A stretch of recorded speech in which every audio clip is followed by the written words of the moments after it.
Véritable success story de la radio Espace Guinée, les grandes gueules, détentrices des meilleurs scores radio en Guinée, de la meilleure émission talk show, a donné le créneau horaire du départ au bureau et du retour à la maison, récoltant depuis des années consécutives le titre d'émission la plus écoutée en Guinée, toutes catégories confondues. Un grand total de plus de 5 millions d'auditeurs ont été fidèles au talk show Les GG, diffusé jour après jour sur toutes les stations du réseau Adafo Média de 9h à 10h30, un exploit qui restera longtemps dans les annales de la bande FM en Guinée. Merci de nous rejoindre dans cette émission. Vous qui êtes devant la lucarne joyeuse, vous nous regardez tous les soirs. Vous avez accès à cette émission du côté de Bofa, mais aussi du côté de Bokeh Centre. Merci de nous choisir. Je le rappelais depuis l'entame de cette émission, la Guinée qui veut assumer son passé politique, qui est loin d'avoir été un long fleuve tranquille. De l'indépendance à nos jours, bien de faits dramatiques ont entaché le cheminement sociopolitique à la fois tumultueux et douloureux de notre pays. Un livre intitulé Mémoire collective, une histoire plurielle des violences politiques en Guinée, retraçant donc ces événements rédigés par des défenseurs des droits de l'homme et des universitaires guinéens sur initiative de la FIDH et de Radio France Internationale. Sera présenté ce mardi ici à Conakry, cérémonie prévue à 16h au Palais du Peuple. Que peut-on retenir du contenu de cet ouvrage et quel enseignement peut-on en tirer, entre autres questions que nous posons dans un instant à notre invité. Vous le voyez à l'écran, vous le découvrez, Monsieur Juan Gomez, journaliste à RFI. Dans la deuxième partie, notre second invité, Dr Dansa Kourouma, président du CNOCS. Les 7 conseillers frondeurs de la Cour constitutionnelle se paieront-ils d'audace pour passer à l'acte après-demain, 27 septembre? Rien n'est moins sûr. Il faut dire que dans la perspective de la volonté affirmée par ces membres de la plus haute juridiction de notre pays de se choisir un autre président ce jour en lieu et place de Khalifa Sall, qu'ils disent avoir destitué au terme d'un arrêt pris le 12 septembre. Toutes les options restent ouvertes. On revient donc sur ce débat dans la deuxième partie avec Dr Dansa Kourouma. Bonjour, chers confrères. Voilà, le plaisir pour nous de vous accueillir dans cette émission, Monsieur Juan Gomez. Merci. Les Guinéens, les auditeurs guinéens vous entendent tous les matins sur RFI dans appel sur l'actualité. C'est un plaisir quand même de savoir que vous venez pour cette grande conférence, la présentation de ce livre. Dites-nous pour commencer comment RFI a été associé à la réalisation de ce document, de cet ouvrage. Alors, l'idée vient de la FIDH, la Fédération internationale des droits de l'homme, qui a voulu évidemment associer RFI à l'écriture de cet ouvrage. Vous voyez, il est gros cet ouvrage, hein, 354 pages avec une quinzaine de contributeurs. Vous citiez RFI, vous avez cité la FIDH. Il y a des universitaires également qui font partie des auteurs, des universitaires historiens guinéens évidemment, mais aussi français et américains. Et l'idée étant de retracer, et le titre le dit très bien, la mémoire collective des Guinéens, en focalisant sur les violences politiques. Alors on a commencé un peu avant l'indépendance, et ce livre s'arrête en 2009 avec les massacres du 28 septembre au stade de Conakry, puisque le pays a connu à ce moment-là des faits d'une horreur sans équivalent. Donc voilà, la période allant un peu avant la fin de la présence coloniale, et ensuite jusqu'à 2009. Bien. Alors, c'est un document volumineux, nous l'avons vu. Vous avez dit, vous avez travaillé avec un certain nombre de Guinéens, mais surtout l'essentiel du travail, j'imagine, a été assuré en dehors d'ici. Ça vous a pris combien de temps pour collecter tout ce qu'il fallait pour arriver, n'est-ce pas, à ce résultat? 1 an et demi d'enquête sur le terrain, à retrouver des archives, retrouver des témoins, aller interviewer aussi des acteurs clés de l'époque et de ces 60 dernières années. Donc il y a eu vraiment 1 an et demi de travail et de reconstitution de la mémoire, et aller essayer de trouver aussi des archives. Ce n'est pas facile, donc ça prend du temps. Ce sont des enquêtes sur le terrain.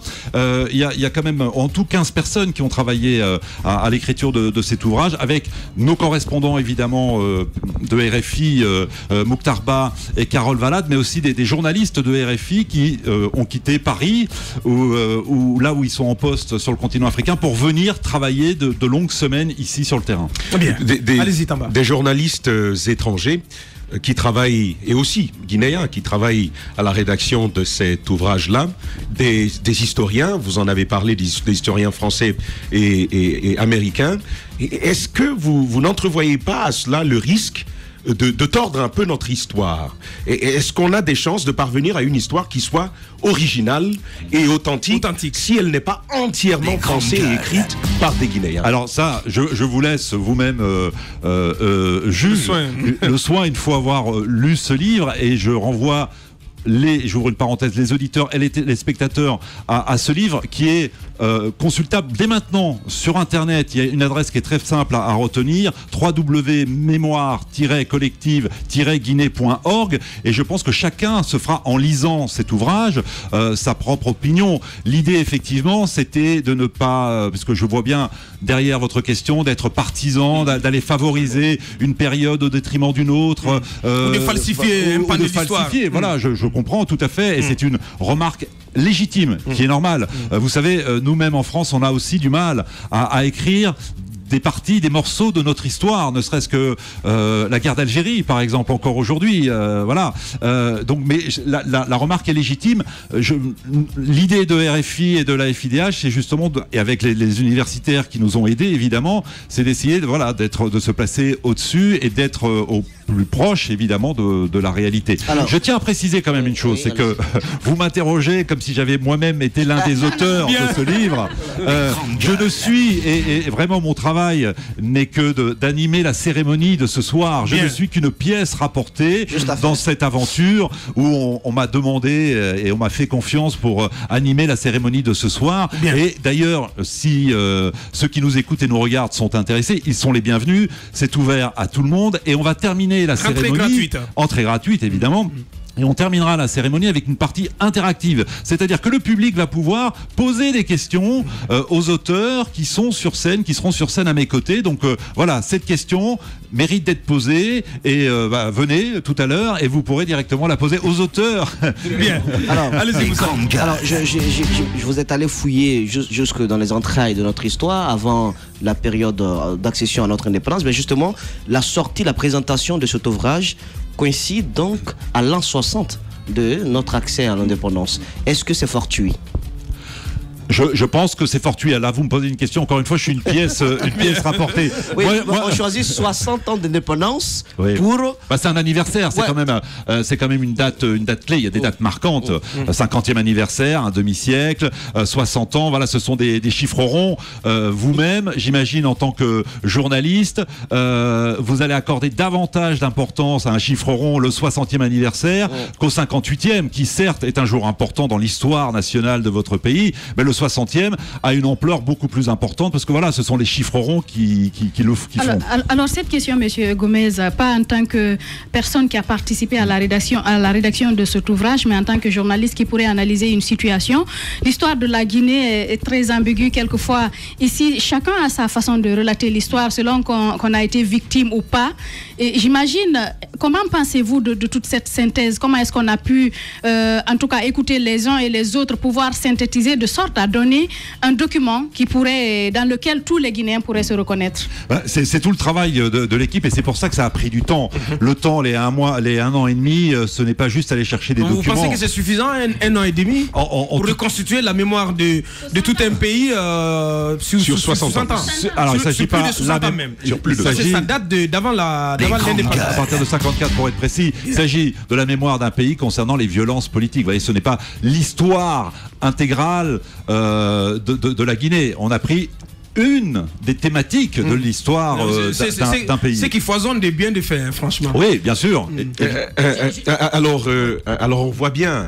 Vous savez, la mémoire collective, j'ai envie de dire africaine, a quand même une certaine image de la Guinée de 58, une Guinée révolutionnaire, une Guinée qui donne le temps dans la libération de tout un continent.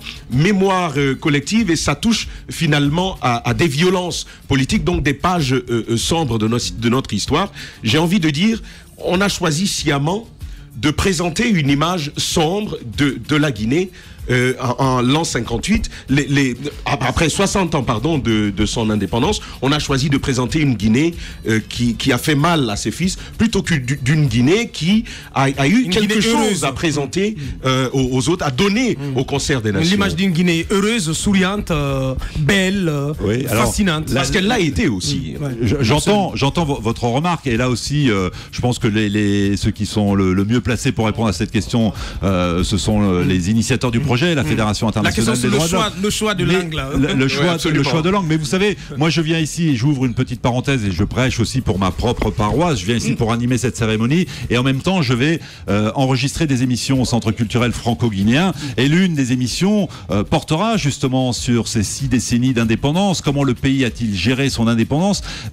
Qu'a-t-on fait de cette indépendance? Qu'est-ce qui a marché? Qu'est-ce qui n'a pas marché? Et maintenant, quels sont les défis à relever? C'est-à-dire que, vous voyez, par exemple, dans cette émission que je vais présenter avec le public et mes invités, l'idée, c'est de parler des bons aspects comme des mauvais aspects, ce qui a marché, ce qui n'a pas marché, et maintenant, quel est le chantier qui reste à parcourir, et comment on se donne les moyens d'aller jusqu'au bout de ce projet collectif. Bien. Donc voilà, donc ma motivation principale n'est pas d'aller que dans les aspects négatifs. Alors, Monsieur Juan Gomez d'RFI, donc notre premier invité ce mardi. Allez-y, Moussa. quel est l'objectif escompté avec cette présentation de cet ouvrage aujourd'hui? Tout à l'heure, l'objectif, c'est de permettre au grand public d'avoir, d'une certaine façon, accès à ce livre expliqué, parce que c'est bien de concevoir un livre qui est très beau, qui est en couleur, je le rappelle, 354 pages. Tout le monde n'aura pas accès à ce livre en main propre, puisqu'il n'y a pas des millions d'exemplaires. Il sera dans de nombreuses bibliothèques à Conakry, à l'intérieur du pays. J'ai déjà reçu sur Facebook, sur ma page d'appel sur l'actualité, des auditeurs du Burkina, de Côte d'Ivoire, du Mali. Mais nous aussi, ça nous intéresse de pouvoir avoir accès à ce livre. Donc l'idée, c'est de permettre au public, à tous ceux qui souhaitent venir, de rencontrer les auteurs de cet ouvrage, et ces auteurs nous raconteront pourquoi ils ont décidé justement de rejoindre ce travail collectif, quelle a été leur motivation, comment ils ont travaillé, et ils nous livreront évidemment le fruit de leur recherche, et ensuite de leur poser des questions, que le public puisse dialoguer avec les auteurs. Voilà l'objectif, l'intérêt de cette cérémonie au Palais du Peuple. Voilà, Deux dernières questions, allez-y. Voilà, peut-être que vous n'êtes pas auteur, mais vous tenterez peut-être de répondre à cette question. C'est parce que j'ai pu lire quand même l'introduction, et j'ai pu savoir qu'il y a eu des difficultés, par exemple, pour les auteurs d'accéder aux archives nationales. C'est seulement quelques-unes qu'on a pu trouver, n'est-ce pas, du côté de l'Abbé. Et la plupart des archives, là, il faut le dire clairement, ont été trouvées du côté de Bordeaux, si je ne me trompe pas, donc du côté de la France. Disons, en analyste, qu'est-ce que vous dites aujourd'hui de la question des archives en Afrique, mais particulièrement de la Guinée? Alors moi j'ai appris quelque chose en préparant cette cérémonie. Je me suis posé des questions justement sur les archives, et on m'a dit qu'en Guinée, la Guinée était une référence en matière d'archives, de conservation des archives. Vous voyez, moi je pensais que il n'y avait pas suffisamment de documents archivés, que les documents avaient disparu, ou que les documents avec justement l'humidité, etc., étaient dans un état de décomposition, donc difficile à analyser. Et bien finalement, en matière de conservation, j'ai appris ça, la Guinée était une référence dans la sous-région. Donc il y a forcément c'est le contraire qui est raconté en introduction ici. Bien. Alors, toute dernière question, allez-y, Tamba. Vous n'êtes pas auteur de cet ouvrage, mais j'imagine que vous l'avez lu, parce que vous allez en présenter le contenu avec les auteurs aujourd'hui. C'est écrit Histoire plurielle. Qu'est-ce qui permet justement de dire que chacun a pu y apporter de sa voix? Alors je vous prends un exemple concret, et ils seront là ce soir, par exemple, s'agissant du camp Boiro, pour parler d'un fait précis. Nous avons ou de la période Sékou Touré, nous avons un rescapé du camp Boiro qui sera là pour témoigner, et nous aurons au téléphone, parce que malheureusement il enseigne à Washington, un membre de la milice politique mise en place à l'époque de Sékou Touré. C'est ça l'aspect pluriel, c'est-à-dire que vous avez deux visions, deux perceptions de l'histoire, Et là, je prends un exemple concret, mais on pourrait en citer d'autres tout au long du livre. Ah bien, peut-être un dernier mot sur la cérémonie de ce soir, entrée gratuite. Entrée gratuite. Et le livre, il est gratuit ou... Alors, le livre est gratuit, mais alors je vous dis, il n'y a pas non plus des millions d'exemplaires. Donc, toutes les bibliothèques, l'idée c'est que le maximum de bibliothèques à travers le pays aient accès à cet ouvrage en tant que tel, et sinon que tous ceux qui sont intéressés puissent le consulter sur Internet, puisque le livre a été conçu pour être lu également sur un téléphone portable. Et franchement, j'y suis allé tout à l'heure, ça fonctionne très bien. Vous avez tous les chapitres, vous cliquez, vous revenez, vous pouvez zoomer. Enfin voilà, c'est vraiment, ça a été conçu pour ça. C'est opérationnel. Et ça permet à la majorité d'avoir accès à ce livre, puisque c'est vrai que c'est compliqué d'avoir entre les mains un tel ouvrage. Rappel de l'adresse. Merci. L'adresse. Ah bah l'adresse. Rappel, oui. Ouais, Donc, l'adresse. notez-la, www.mémoire-collective-guinée.org. Et notre réalisateur, donc, il va se faire le devoir de relayer cette adresse, donc, il va s'afficher juste en bas de votre écran à la télévision. C'était donc tout ce qu'on pouvait dire sur cette présentation. Merci à vous, monsieur Gomez. Merci d'avoir reçu. Merci d'avoir répondu à notre invitation. On marque une pause pour nos conseils achats et derrière, on revient pour continuer cette émission. Véritable success story de la radio Espace Guinée, les grandes gueules, détentrices des meilleurs scores radio en Guinée, de la meilleure émission talk show, a donné le créneau horaire du départ au bureau et du retour à la maison, récoltant depuis des années consécutives le titre d'émission la plus écoutée en Guinée, toutes catégories confondues. Un grand total de plus de 5 millions d'auditeurs ont été fidèles au talk show Les GG, diffusé jour après jour sur toutes les stations du réseau Adafo Média de 9h à 10h30, un exploit qui restera longtemps dans les annales de la bande FM en Guinée.